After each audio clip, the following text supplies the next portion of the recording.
हरे कृष्णा, राधे राधे दोस्तों। आप सभी को भव्य प्रदोष व्रत कथा की हार्दिक शुभकामनाएं। आप सभी पर भोलेनाथ की कृपा सदा सर्वदा बनी रहे। तो आज की इस वीडियो में हम लोग सुनेंगे भव्य प्रदोष व्रत की कथा। हर माह के शुक्ल और कृष्ण पक्ष की त्रयोदशी तिथि को प्रदोष तिथि का व्रत किया जाता है। प्रदोष व्रत की तिथि जब मंगलवार को आती है तब उसे भव्य प्रदोष व्रत के नाम से जाना जाता है। भव्य प्रदोष व्रत में कथा सुनना व कहना बहुत ही पुण्यदायी माना जाता है और इस कथा से पूजा भी पूरी होती है। मान्यता है कि भव्य प्रदोष व्रत की कथा सुनने व कहने से देवों के देव महादेव का आशीर्वाद प्राप्त होता है और आर्थिक परेशानियों से मुक्ति मिलती है। तो आइए जानते हैं भव्य प्रदोष व्रत की कथा।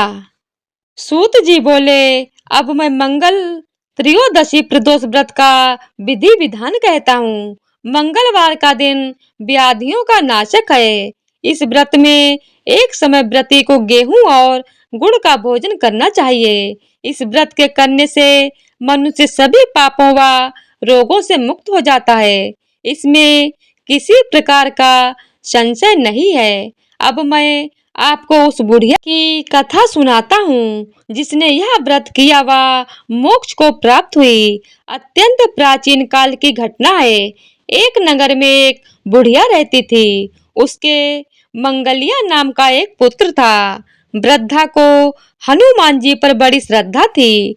वह प्रत्येक मंगलवार को हनुमान जी का व्रत रखकर यथाविधि उनका भोग लगाती थी। इसके अलावा मंगलवार को एक ना तो घर लीपती थी और ना ही मिट्टी खोदती थी। इसी प्रकार से व्रत रखते हुए जब उसे काफी दिन बीत गए तो हनुमान जी ने सोचा कि चलो आज इस वृद्धा की श्रद्धा की परीक्षा करें। वे साधु का भेष बनाकर उसके द्वार पर जा पहुँचे और पुकारा, है कोई हनुमान का भक्त जो हमारी इच्छा पूरी करे। वृद्धा ने यह पुकार सुनी तो बाहर आई और महाराज क्या आज्ञा है।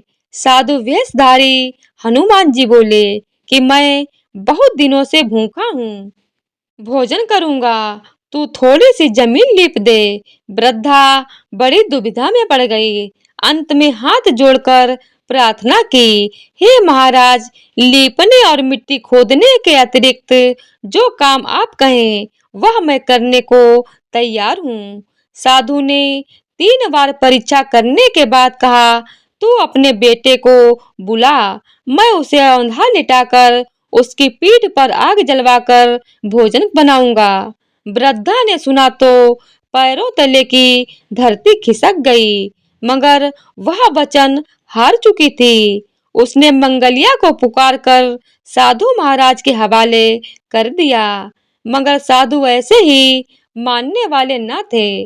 उन्होंने वृद्धा के हाथों से ही मंगलिया को औंधा लिटाकर उसकी पीठ पर आग जलवाई। आग जलाकर दुखी मन से वृद्धा अपने घर के अंदर चली गई। साधु महाराज जब भोजन करने बैठे तो उन्होंने वृद्धा से कहा कि वह अपने बेटे को बुलाए ताकि वह भी आकर भोग लगा ले।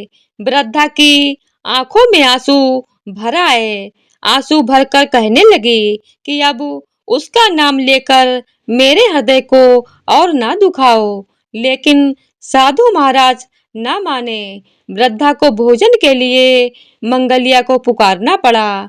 पुकारने की देर थी कि मंगलिया बाहर से हंसता हुआ घर में दौड़ा आया। मंगलिया को जीता जागता देखकर वृद्धा को दुखद आश्चर्य हुआ। वह साधु महाराज के चरणों में गिर पड़ी। साधु महाराज ने उसे अपने असली रूप में दर्शन दिए। हनुमान जी को अपने आंगन में देखकर वृद्धा को लगा कि उसका जीवन सफल हो गया है। तो इसी तरह से भव्य प्रदोष व्रत कथा पूर्ण होती है। बोलिए हनुमान जी की जय हो। हर हर महादेव। ओम नमः शिवाय। तो आइए अब आरती करते हैं। ओम जय शिव ओमकारा, स्वामी जय शिव ओमकारा, ब्रह्मा विष्णु सदाशिव अर्धांगी धारा। ओम जय शिव ओमकारा।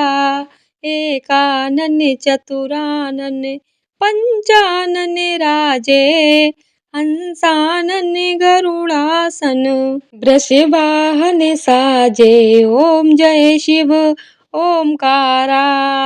दो भुज चार चतुर्भुज दस भुज अति सोहे। त्रिगुण रूप निरखते त्रिभुवन जन मोहे। ओम जय शिव ओमकारा। अक्षमाला वनमाला मुंडमाला धारी। त्रिपुरारी कंसारी करमाला धारी। ओम जय शिव ओमकारा। श्वेतांबर पीतांबर बागंबर अंगे। शनकादिक गरुड़ादिक भूतादिक संगे। ओम जय शिव ओमकारा। कर के मध्य कमंडलु चक्र त्रिशूल धारी। सुखकारी दुखहारी जग पालनकारी। ओम जय शिव ओमकारा। ब्रह्मा विष्णु सदाशिव जानत अविवेका। प्राण वक्षर में शोभित ये तीनों एका। ओम जय शिव ओमकारा। काशी में विश्वनाथ विराजत नंदी ब्रह्मचारी। नित्य उठ भोग लगावत महिमा अति न्यारी। ओम जय शिव ओमकारा। त्रिगुण स्वामी जी की आरती जो कोई नर गावे। कहत शिवानंद स्वामी मन वांछित फल पावे। ओम जय शिव ओमकारा। बोलिए उमापति भोलेनाथ की जय हो। ओम नमः शिवाय। हर हर महादेव। तो आज की वीडियो अगर आप लोगों को पसंद आई हो तो वीडियो को लाइक शेयर और चैनल को सब्सक्राइब कर दीजिएगा। धन्यवाद।